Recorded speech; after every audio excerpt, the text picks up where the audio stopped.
They're not confused. Confused people ask questions. These people take notes. Let that sink in for a second. Because if someone is watching your moves this closely, replaying your silence, tracking your timing, studying your patterns like a case file, it's not curiosity. It's fear wrapped in obsession. They are not trying to understand you. They are trying to predict you. And failing at that is driving them insane. Think about it like this. Imagine someone standing in front of a locked safe, convinced the problem isn't the lock, but that they just haven't tried hard enough yet. So they press their ear against it. They twist the dial slowly. They memorize every click. They write down patterns that don't exist. Meanwhile, the safe isn't broken. It's just built for a different owner. That's you. And they're standing there sweating, realizing no matter how long they study, they don't have the code. Here's the part that should make you sit up straight. Studies in behavioral psychology show that people only begin obsessive pattern watching when they lose control over an outcome they expected to dominate. In simple words, nobody studies someone this hard unless that person slipped out of their grip. That's not admiration. That's panic. That's the moment power quietly changed hands. And thank you, chosen one, for being here. Don't forget to pay this message back by simply pressing like and subscribe. That small action helps spread this message to more souls who are waking up and wondering why the room feels different around them lately. This isn't just content, it's a signal. And by staying here, you're part of a growing force that refuses to be predictable, controllable, or small. Thank you for being part of this mission. Now let's come back to the truth they don't want you to hear. Welcome on board, chosen one. Step in and get comfortable, because this is about to expose some people who were very confident they had you figured out. These are the same people who once labeled you as predictable, easy to read, nothing special. The same people who spoke about you with certainty, like you were a solved problem. Funny how those voices are quiet now, replaced with late-night scrolling, silent watching, and nervous overthinking. Look closely at what's happening. They're checking your timing. They're analyzing your silence. They're replaying old conversations, looking for clues they missed. They're trying to connect dots that were never meant to form a picture for them. You didn't become louder. You didn't announce anything. You didn't explain yourself. And that's exactly what broke their confidence. When they said you would break, you didn't.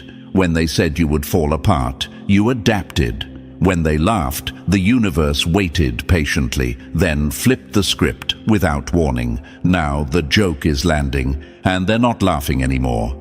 They thought you were a background character, someone simple, someone whose reactions they could predict, someone who would always respond the same way. And now they're treating your life like a crime scene, zooming in on every pause, every move, every shift in energy, trying to understand how the person they underestimated became impossible to read.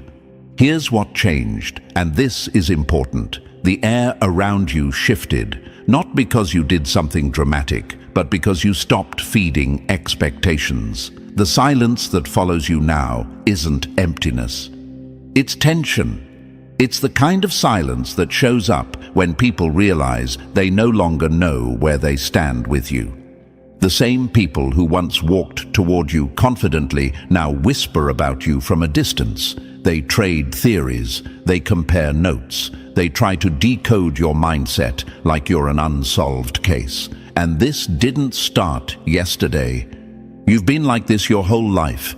Even when you were younger, people sensed something they couldn't name. They called it weird. They called it quiet. They called it distant. What they were really reacting to was depth. You were observing while they were performing. You were learning while they were talking. You were storing information while they were wasting energy trying to be seen. They assumed silence meant weakness. They didn't understand that silence in the hands of someone self-aware becomes a weapon, someone who doesn't rush, someone who doesn't explain, someone who doesn't react on command. That kind of person cannot be controlled, and that terrifies people who rely on patterns to feel powerful. There is always a moment in a chosen one's life when the world realizes it misjudged the wrong person. That moment doesn't arrive with noise. It arrives quietly after years of pressure, disappointment, and unseen endurance.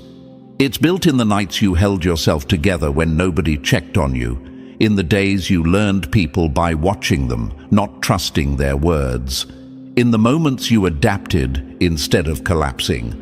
You learned something most people never do. You learned how humans move when they think they're in control. You learned how they speak when they're lying. You learned how they act when they think no one is watching. And because you didn't brag about what you knew, they assumed you knew nothing. Now look at them. They're running mental simulations about you. Why didn't you reply? Why did you pull back? Why does your energy feel different? Why do you seem calmer, sharper, harder to reach? They ask others about you like you're a puzzle that refuses to solve itself. And here's the part that keeps them stuck. The more they study you, the less sense you make to them, because they're trying to find patterns in someone who reinvented themselves every time life tried to break them. They're studying an old version of you while the current version has already moved on. You became unpredictable the moment you stopped needing validation, the moment you stopped explaining your choices, the moment you realized your power was never in proving people wrong, but in walking away while they were still trying to understand you. That's why they're watching. That's why they're obsessed. That's why they're frustrated. You didn't disappear. You didn't hide. You simply evolved in a direction they don't have access to. They know something important, even if they won't say it out loud. You are outgrowing the version of you they were comfortable with. You are done shrinking, and the universe is quietly rearranging pieces in your favor while they're still staring at the board, trying to crack a code that was never written for them. And from this point forward, everything they thought they understood about you keeps falling apart. Not because you're playing games, but because you stopped playing theirs. Stay with me. What comes next explains exactly why studying you will never work, no matter how hard they try. And hey, chosen one, pause here for just a moment. If you're listening to this and something inside you feels alert, like your focus just sharpened, that's not an accident. That's awareness kicking in. People who are predictable don't get studied. People who are easy don't get watched. The fact that they're tracking your moves, replaying your silence, and trying to decode your behavior means one thing. You slipped past their control, and now they're scrambling to catch up. So, before we go any further, anchor yourself here. If this message feels accurate, if you've noticed the stares, the sudden curiosity, the strange energy shifts around you, drop 777 in the comments. Not for anyone else, for yourself. It's a signal that you're aware of what's happening and you're not backing down. And if you can, support the team behind this message with a super thanks. It doesn't matter if it's small or big. What matters is momentum. These messages exist because people like you choose to keep the truth moving forward. Every bit of support fuels this mission and helps push this signal to more people who are waking up and wondering why the room feels tense when they walk in. Now take a breath. We're about to go deeper, step by step. And trust me, if you are who you think you are, you'll feel the pull to stay until the very end. Let's get started. Number 1. You stepped sideways, and their whole playbook exploded. They didn't lose you because you disappeared. They lost you because you stopped moving where they expected. That right there is the gut punch. That's the moment everything flipped. They didn't see it coming because they were too busy watching the version of you that no longer exists. They built confidence on the idea that they knew you, your habits, your reactions, your limits, and the second you stepped sideways instead of forward, their entire mental system crashed. They called you predictable right before their predictions stopped working. That's not coincidence, that's timing. The humiliation for them isn't that you changed who you are, it's that you stopped dancing to the rhythm they thought they set. They thought life handed them the remote control to your behavior. Then, one quiet move proved the batteries were never in their hands. Let's clear something up, because this question always shows up in the mind of a chosen one at this stage. Am I being inconsistent? No, you're being intentional. There's a difference, and they don't understand it. Inconsistency is random. What you're doing is controlled movement, strategic silence, chosen pauses. You don't move because you're lost. You move because you see more than they do. Think of it like this. They memorized the route you used to take every day and thought that meant they owned the map. But you were never walking blindly. You were learning the terrain. So when you changed direction, they weren't confused because you moved. They were confused because they never realized you had options. That's why they feel stupid now, not angry first. Stupid because they invested time studying a version of you that expired. They took notes on reactions you outgrew. They labeled behaviors that were temporary. And now they're holding outdated information, trying to apply it to someone who already upgraded. Here's the part that really messes with them. You didn't announce the change. You didn't explain it. You didn't justify it. You just stopped responding the same way. You stopped showing up on cue. You stopped reacting on demand. And the moment you did that, the illusion of control evaporated. They keep asking themselves the same questions on loop. Why didn't they react this time? Why didn't that work? Why do they seem calmer now? Why does it feel like I'm behind? What they don't realize is that the game didn't speed up. You just stopped playing on their level. They studied you like an equation. Input plus pressure equals reaction. That formula worked when you were surviving. It stopped working when you started choosing, and instead of getting chaos, they got something worse. Precision, silence, timing they couldn't read. You didn't become unpredictable to confuse them. You became unreadable because you stopped giving free access. Big difference. And that's what terrifies people who rely on predictability to feel powerful. When someone can't forecast your next move, they can't prepare for it. When they can't prepare, they panic. Let's talk about the labels for a second, because you know they tried. Quiet, emotional, distant, difficult, detached, confident, cold. Every label was an attempt to box you in, to shrink you into something manageable. But labels only work on things that stay still. You didn't. Every time they thought they finally understood you, you shed that layer. Every time they said, "This is who you are," you proved it was just a phase of your evolution. And that's not chaos, that's growth. Growth looks messy to people who stopped moving a long time ago. Here's another question that comes up in your mind. Why does this bother them so much? Simple answer. Predictable people are easy to manipulate. You stopped being easy. The moment you stopped reacting emotionally on schedule, they lost leverage. The moment you stopped explaining yourself, they lost their script. The moment you stopped needing approval, they lost their grip. And now they're stuck watching someone they can't steer anymore. They replay your past, looking for clues. They analyze your silence like it hides secrets. They examine your timing like there's a message encoded somewhere. And the irony is brutal. There is a message. It's just not for them. You move with purpose now, even when you look still, there's a reason behind the pause, a reason behind the distance, a reason behind the shift. You don't move when you're confused. You move when you're clear. And that clarity scares people who depend on control more than noise ever could. Picture this. Someone builds a trap based on your old habits. Same triggers, same patterns, same reactions. And then you walk right past it. Not because you saw the trap, but because you're no longer the person it was built for. That's what's happening. They're setting strategies for a ghost. And here's the part that should make you smile a little. The more they try to predict you, the faster you evolve.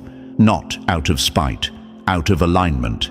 You're responding to life, not to them. While they're stuck analyzing who you used to be, you're quietly becoming who you were always meant to be. They hate that they can't pin you down. They hate that they can't categorize you. They hate that every time they say, "I know exactly what they'll do next," you don't. Because it exposes the truth they don't want to face. They never understood you. They just got used to an old version of you. And you didn't betray anyone by changing. You outgrew the role they assigned you. That role was small. That role was convenient. That role required you to stay the same so they could feel smart.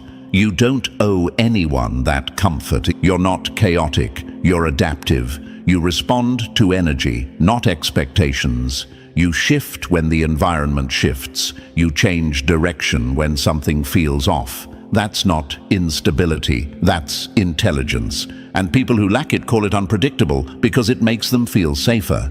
Here's the truth they'll never admit out loud. They're not mad that you changed. They're mad they can't keep up. They're mad the version of you they studied doesn't exist anymore.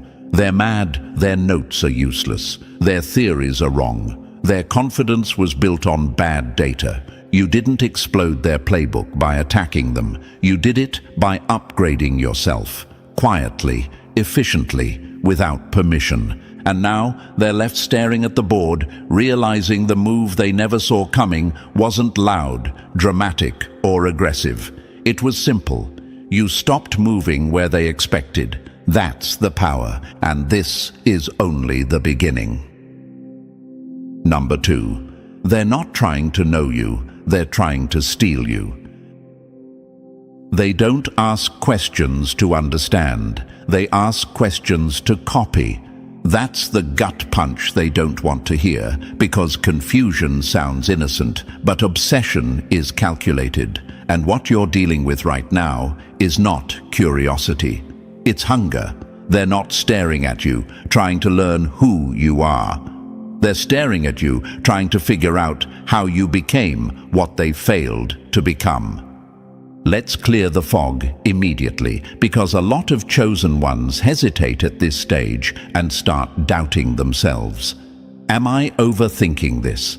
No.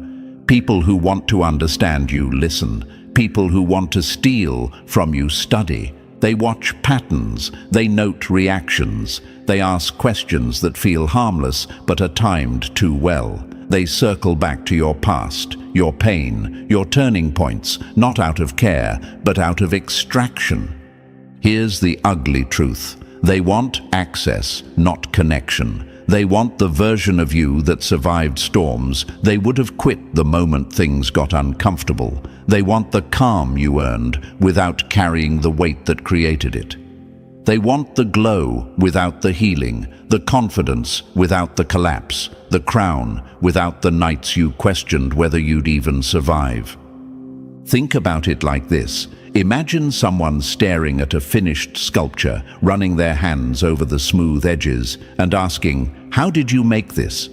But they're not interested in the years of chiseling, the broken tools, the dust in your lungs. They just want the final shape. That's what they're doing with you. Every conversation wasn't conversation. It was data collection. Every "how did you handle that?" wasn't empathy. It was reconnaissance. Every compliment was followed by a silent note. Every personal question was another attempt to reverse engineer your evolution. And here's what messes with their head. There is no formula. You weren't built in a lab. You weren't designed through a checklist. You were carved by pressure, loss, silence, betrayal, and decisions nobody clapped for. You didn't wake up one day powerful. You became powerful because life kept pushing and you refused to disappear. Let me give you a clear image. Imagine this. Someone finds a diamond and thinks the magic is in the shine. They don't see the years it spent under crushing pressure. They don't see the heat. They don't see the darkness. They just want to sparkle. That's them. And they don't realize that if they were put under the same pressure, they'd shatter. Here's another one. Imagine someone watching a marathon winner and saying, "I want that endurance." But they never woke up early, never ran in the rain, never trained alone. They want the finish line without the miles. That's how they look at you. You can feel it, can't you? The way their questions feel slightly off, the way their interest spikes when you're doing better, the way they disappear when you're quiet, then reappear when your energy shifts. That's not coincidence. That's someone trying to sync themselves to your rhythm so they can imitate it. And you might be asking yourself, why do they want my blueprint so badly? Because blueprints give people shortcuts, and shortcuts give people the illusion of power without growth. They don't want to walk their own path. They want to hijack yours. Here's the part they'll never admit. Understanding requires humility. Stealing requires entitlement. They don't want to sit with their own flaws long enough to grow. They want to bypass that process by copying the output of someone who already did the work. Let's say it plainly. They want your mindset, but not the loneliness that built it. They want your intuition, but not the heartbreak that sharpened it. They want your discipline, but not the seasons where nobody believed in you. They want your boundaries, but not the pain that taught you why boundaries were necessary. Imagine this, someone trying to wear armor they didn't forge. It looks impressive from a distance, but the moment pressure hits, it collapses, because armor only works for the person who learned how to build it, piece by piece. That's you. Another image. Someone copies your handwriting, letter for letter, but they don't know the language. They can mimic the shape, but not the meaning. That's what happens when people try to imitate your energy. They get the surface wrong because they don't understand the depth. And here's the quiet satisfaction in all of this. Even if you handed them everything, every lesson, every habit, every mindset shift, they still wouldn't become you. Because you are not information. You are experience. You didn't read your way into this version of yourself. You lived your way into it. You lost things. You let go of people. You sat alone with uncomfortable truths. You rebuilt yourself without applause. That kind of growth cannot be downloaded. This is why their obsession turns bitter, because the more they study you, the clearer it becomes that what you have can't be stolen. They can mirror your silence, but theirs feels heavy. They can copy your confidence, but theirs cracks under pressure. They can repeat your words, but they don't land the same way. Here's a hard quote for them. You can copy behavior, but you can't copy becoming. They want your strength, but they don't want the scars. They want your clarity, but they don't want the confusion you had to walk through to get there. They want your peace, but they're not willing to sit alone long enough to earn it. And you might wonder, why now? Why are they suddenly so interested? Because people don't envy you when you're struggling. They envy you when you survive, when you rise, when your growth exposes their stagnation. Imagine this. Two people start at the same line. One laughs, one trains. Years later, one stands on a podium while the other asks, "How did you do it?" That's not curiosity, that's regret. Your evolution became their mirror, and instead of facing themselves, they're trying to borrow your reflection. Here's another quote that hits hard. They don't want your life, they want the version of themselves they could have been if they had your courage. They underestimated you when you were quiet. They dismissed you when you were learning. They assumed you'd stay beneath them. What they didn't plan for was your rise, exposing how little they evolved. That's why they watch so closely now. That's why they mimic. That's why they study your timing, your habits, your words. They're trying to crack a code that isn't logical, because your growth wasn't logical. It was earned. And here's the final truth that seals it. You were carved, not copied. You were shaped by experiences they avoided. You were built in places they ran from. You became you through endurance, not strategy. So let them study, let them take notes, let them obsess over patterns that don't repeat. They will never replicate what you are, because you aren't a blueprint, you're a result. And results like you can't be stolen. Number 3. You left the room and their mind never followed. They don't miss you. Missing is quiet. This is loud, messy, and obsessive. That's the truth they choke on. What's happening in their head isn't longing, it's spiraling. Missing someone means accepting distance. Obsession means refusing to accept that the story moved on without you. And that's where they're stuck. You walked forward. Their mind stayed behind, pacing in circles, replaying scenes that no longer exist. They replay conversations like security footage, pausing on moments they thought were meaningless. They analyze your silence like it's hiding a secret message meant just for them. They read captions twice, then a third time, convinced there's a signal they're failing to decode. They line up every new person they meet next to the memory of you, and every comparison ends the same way. Nobody measures up. Not because you were perfect, but because you were real. Here's the part that drives them deeper into the spiral. You're not watching, you're not checking, you're not waiting for reactions. You moved on cleanly. And nothing breaks someone faster than realizing the person they can't stop thinking about stopped thinking about them a long time ago. Imagine this. Someone stuck in a burning building, screaming your name while you're already outside, breathing fresh air, walking away without looking back. That's the imbalance. You escaped the fire. They're still convincing themselves it's just smoke. They confuse obsession with connection because obsession is all they have left. You were once a mirror that reflected their importance back to them. Now that mirror is gone, and they're forced to sit alone with their own thoughts. And they don't like what they hear. Here's a hard truth for them. Obsession begins where control ends. The moment you stopped reacting, explaining, or chasing, their sense of power collapsed. They don't crave you.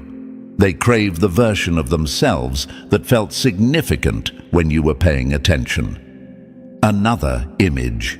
Imagine someone constantly refreshing a page that no longer updates. Every reload brings disappointment, but they keep clicking anyway.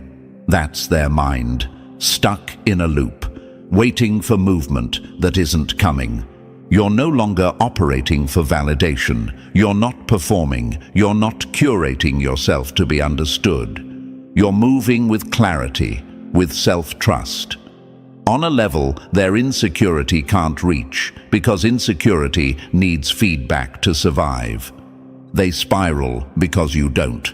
They obsess because you're silent. They analyze because you're at peace. And the most brutal part is this. You didn't trap them in that loop. They did, by underestimating someone who knew exactly when to leave the room and never come back mentally. That's not heartbreak. That's withdrawal from relevance. Number 4, they meant to dissect you and ended up exposed. They thought they were watching you. Turns out they were watching themselves fall apart. That's the moment the balance snapped. They started this thinking you were the subject, the puzzle, the thing to be examined and figured out. Somewhere along the way, without warning, the whole case flipped. The spotlight turned. And suddenly, you weren't being studied anymore. You were reflecting. That's what shattered them, because a mirror doesn't attack. It doesn't accuse, it doesn't argue, it just shows. And what they saw in you made it impossible to keep lying to themselves. Your confidence didn't make them angry, it made them uncomfortable. Because confidence like yours isn't loud or needy, it's settled, it doesn't beg for permission. And that calm certainty throws a harsh light on people who are still trying to convince themselves they matter. Your boundaries did the real damage, not because they were cruel, but because they were clear. You didn't over-explain. You didn't negotiate your worth. You simply decided where access stopped. And the second you did that, their lack of boundaries became painfully obvious. They realized they say yes when they mean no. They tolerate what they resent. They fold where you stand firm. And that comparison eats at them. Here's the truth most of them won't admit. Nothing angers an insecure person more than someone who doesn't need approval. Your peace is what really exposes them. You're not rushing, you're not proving, you're not reacting to every little thing. And that quiet stability forces them to face the noise inside their own head. Imagine this, someone standing in front of a mirror they can't turn off, watching every flaw they've been avoiding while the reflection stays calm and unchanged. That's what your presence does. You don't shame them. You don't confront them. You simply exist as proof that another way of living is possible. Another image. Think of someone walking barefoot on hot ground, watching you cross the same path with steady steps because you learned where not to step. They don't hate the ground. They resent that you learned. They don't envy your success. Success feels distant, abstract. What they envy is your freedom, the way you move without fear of judgment, the way you say no without guilt, the way you walk away without explaining yourself into exhaustion. And here's the part that hits hardest. You didn't take anything from them. You didn't win against them. You simply stopped carrying what was never yours to hold. And in doing that, you became the reflection they cannot escape. Not because you're better, but because you're free. Number 5. The secret code they'll never steal because it was written in pain. They keep looking for a shortcut, not realizing the path almost killed you.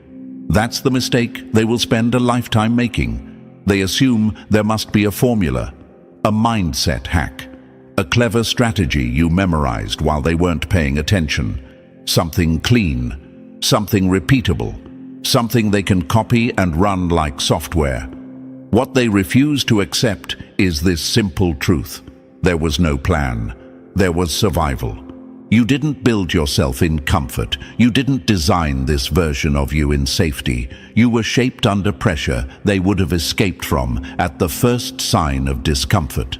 That's why they keep staring at the result and missing the process. They want the shine, but they don't want the weight that created it. Imagine this. Someone picks up a diamond and asks how to make it sparkle, completely ignoring the fact that it only exists because it survived pressure intense enough to destroy almost anything else. That's you. And that's where their logic breaks. They think strength comes from intention. Yours came from endurance.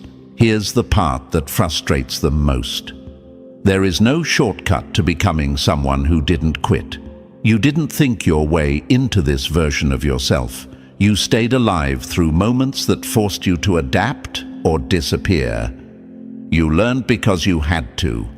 You grew because there was no other option. They want your calm, but they don't want the nights where your mind almost collapsed under its own weight. They want your clarity, but they don't want the confusion that stripped everything false away. They want your confidence, but they don't want the seasons where you stood alone with no reassurance and kept going anyway. Picture this, someone trying to copy battle scars by drawing lines on their skin, thinking that's where the strength comes from. They don't understand that scars mean nothing without the fight behind them. That's how their imitation looks. Empty, fragile, exposed. Another truth they avoid. You didn't learn this in theory. You learned it in moments where the universe didn't rescue you, where no one explained anything, where you had to choose who you were going to become without guarantees. That's why they can study you forever and still never crack the code, because the code isn't information. It's lived experience, and lived experience cannot be stolen. You are not a strategy. You are the result of pressure survived, and that is the one thing they will never be able to recreate. Number 6. You walked off, and they started dancing for attention. The moment you stopped watching, they forgot how to stand still. That's the switch they never expected. For a long time, they were the observers, the judges, the ones leaning back, acting untouchable, acting like you were the one being measured. They watched quietly, confident that you were still orbiting their awareness. Then something flipped. You stopped looking, and suddenly they were the ones scrambling to be seen. Now they perform. Every post feels louder. Every caption feels forced. Every move looks calculated. Not because they found confidence, but because they lost relevance.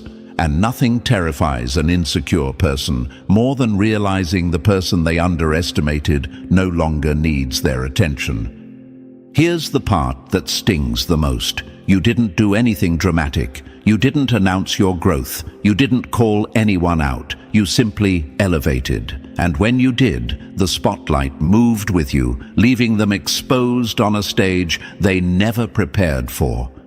Imagine this, someone mocking a performer from the audience, convinced they'd never trade places. Then the lights flip, the crowd turns, and suddenly they're standing alone on stage, blinking, unsure what to do with their hands.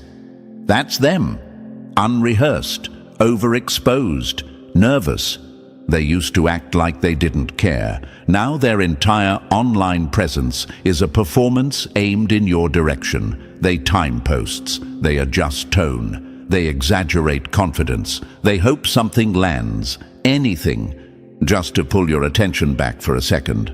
And here's the cruel irony. You're not even watching. You're not scrolling for them. You're not decoding their messages. You're not reacting. You're living, growing, moving forward. And that silence hits harder than any response ever could. Another image. Imagine someone shouting into a microphone that's no longer connected. The sound doesn't echo. The crowd doesn't react. But they keep shouting anyway. Louder, faster, desperate. That's what their performance looks like now. You didn't steal the spotlight. You earned it by outgrowing the need for one, and that's why it followed you. Power doesn't chase attention. Attention chases power. Here's a truth they can't escape. When you stop performing, insecure people panic, because performance needs an audience, and you took that away. They're not glowing, they're compensating, they're not confident, they're loud. And the switch is permanent. You stepped off the stage, they're stuck on it. Number 7. Your rhythm broke their machine. They don't analyze you to understand, they analyze you because the controls stopped responding. That's the real malfunction. They tell themselves they're studying your behavior, but what they're really studying is their failure to manage it. Every pause you take, every shift you make, every time you don't respond the way they expected, something short-circuits in their head. Not because you're random, but because their system only works on people who stay the same.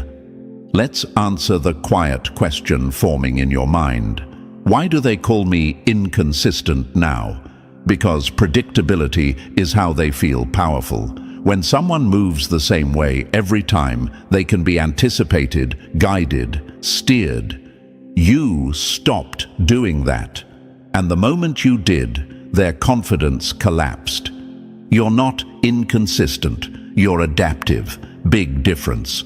Inconsistency is panic. Adaptation is awareness. You read the room. You feel the energy. You adjust your distance, your tone, your timing. You don't move based on habit anymore. You move based on information, and that makes you impossible to load into their mental software. Imagine this: someone built a machine designed to sort objects by size and shape. Then you drop in something that changes form every time it's touched. The machine doesn't break because you're wrong. It breaks because it was built too simply. That's what's happening to them. Another image. Think of a chess player who memorized openings but never learned how to read the board. The moment the game deviates, they freeze. That's them. They studied patterns, not intelligence, and you stopped following patterns. Here's a quote that lands hard. They don't fear unpredictability. They fear losing the illusion of control.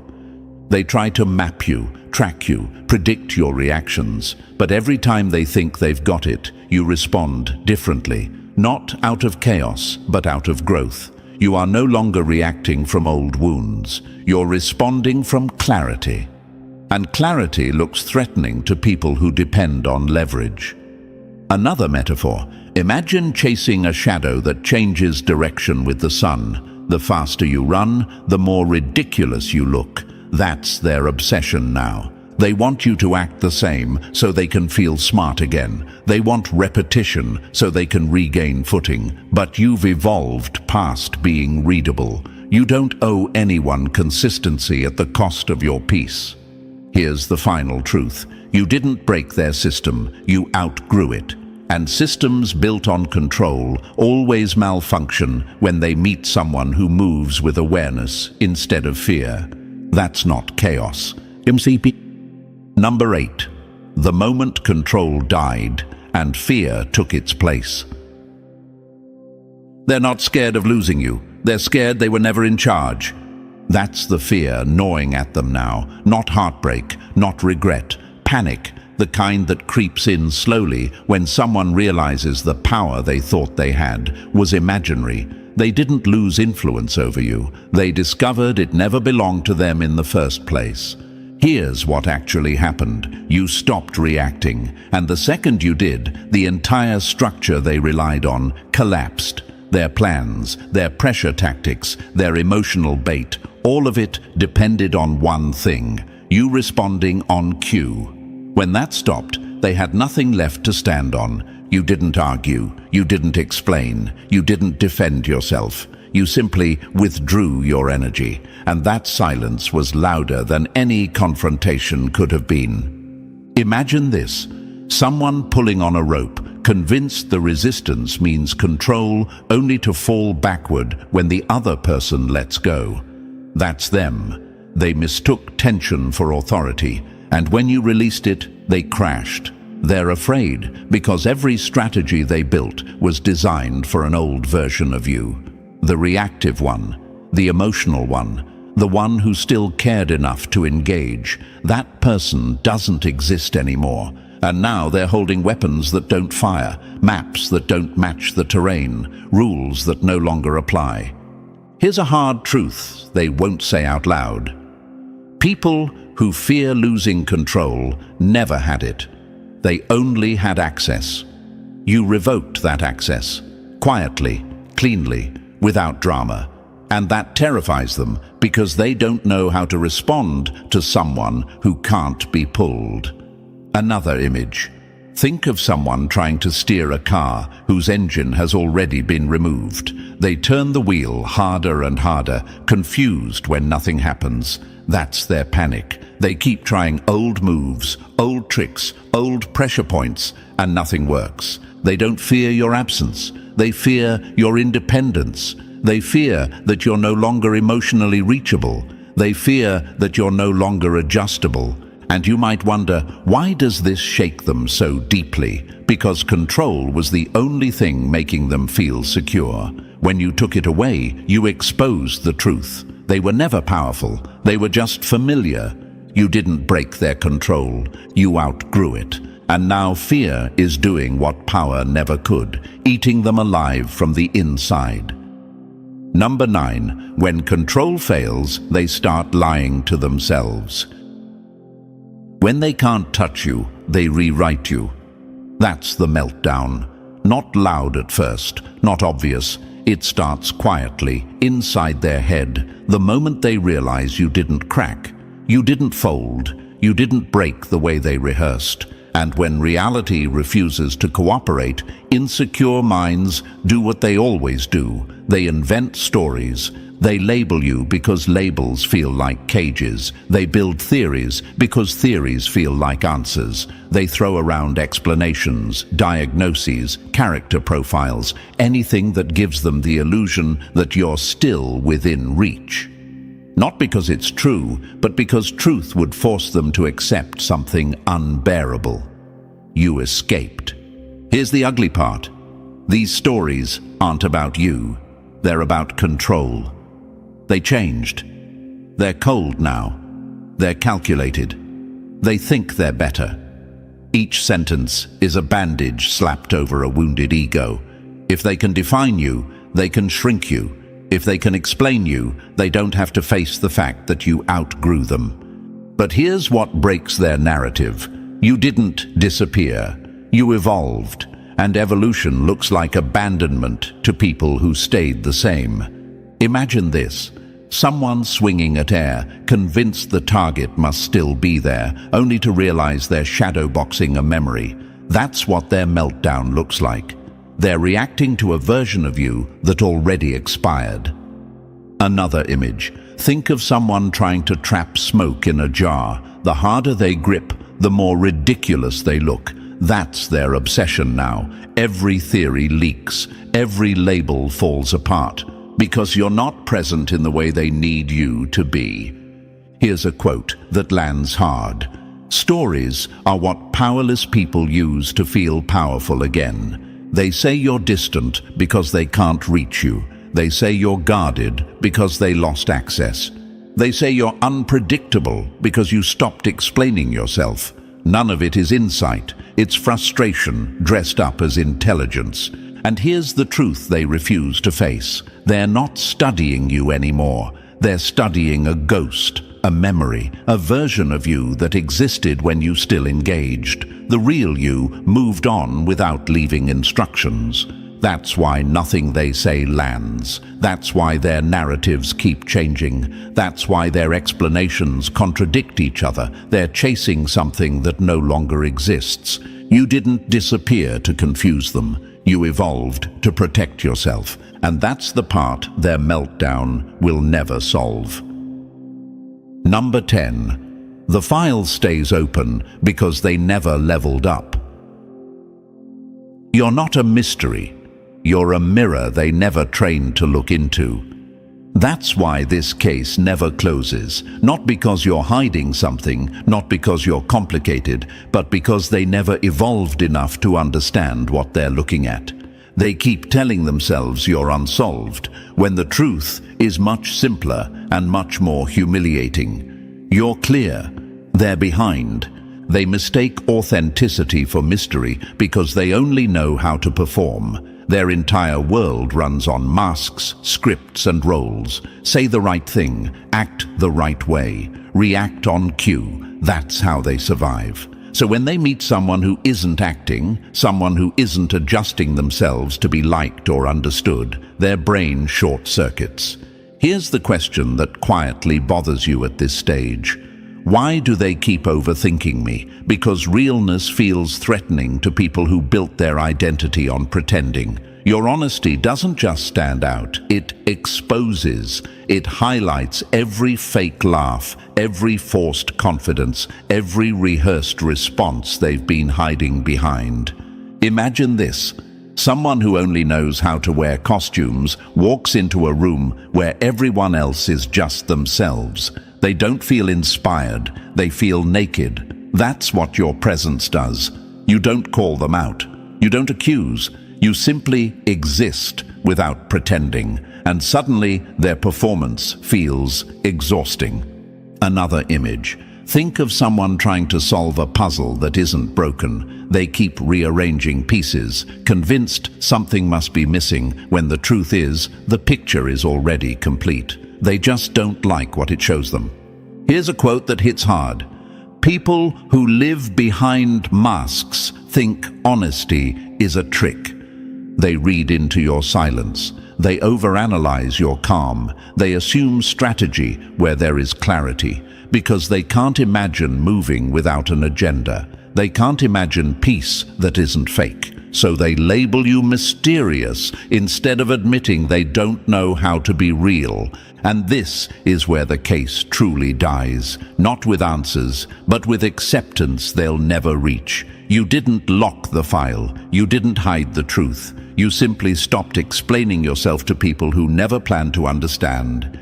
You are not unsolved. You are unapologetically clear, and they are unevolved enough to mistake that for something dangerous. Number 11. They bet on your collapse and lost everything. They waited for you to fall apart. What they got was proof they never understood you. That's how their entire script dies, not with drama, not with revenge, with disappointment so deep it rattles their identity. They sat back, confident, patient, almost excited, waiting for your breakdown like it was scheduled. They read your silence as weakness, your distance as defeat, your shifts as signs of collapse.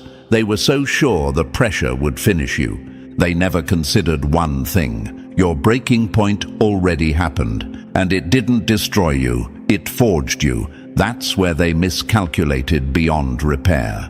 They were studying your patterns like analysts waiting for a system failure, not realizing the system had already rebooted at a higher level. The pain they thought would end, you had already passed through you and done its work. What walked out of that fire wasn't fragile, it was refined. Imagine this. Someone stands outside a volcano, taking notes, waiting for it to explode so they can say, "I knew it."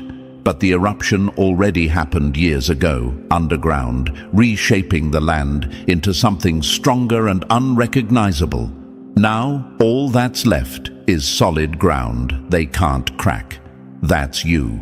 They thought your silence meant you were barely holding on. In reality, it meant you had nothing left to prove. They thought your calm was suppression. It was clarity. They thought your withdrawal was collapse. It was alignment. Here's the truth that humiliates them. They prepared for your ending. You prepared for your next form. They don't know what to do with that, because their entire sense of intelligence, control, and superiority was built on predicting your failure. When that failure never arrived, everything they believed about themselves fell apart instead. Another image. Imagine someone rehearsing a victory speech for years, only to realize the competition already finished and they didn't qualify. That's their realization. Late, quiet, brutal. You were never the mystery. You were always consistent in one way. You adapted, you learned, you survived. They were the ones guessing, projecting, inventing theories to avoid facing a simple truth. They never understood you because they never did the inner work required to understand someone like you. And now the ending is locked in. You walk forward untouched, not angry, not bitter, not chasing closure, just moving on, lighter, clearer, unburdened, and they stay behind, flipping through mental files, replaying moments, chasing patterns, trapped inside an investigation that never had a solution. Because the case wasn't about you, it was about them failing to accept that you evolved beyond their reach. And this is where we close it. If you're still here, it means something clicked. Not because this was dramatic, but because it was accurate. You saw the pattern, you felt the shift, and you recognized yourself in it. That matters. So press the like button if you haven't already. It helps this message reach others who are waking up and wondering why the energy around them feels different. And if you're not part of this family yet, make sure you press the subscribe button. This space is for people who refuse to be predictable, controllable, or small. Stay sharp, stay aware, keep moving forward.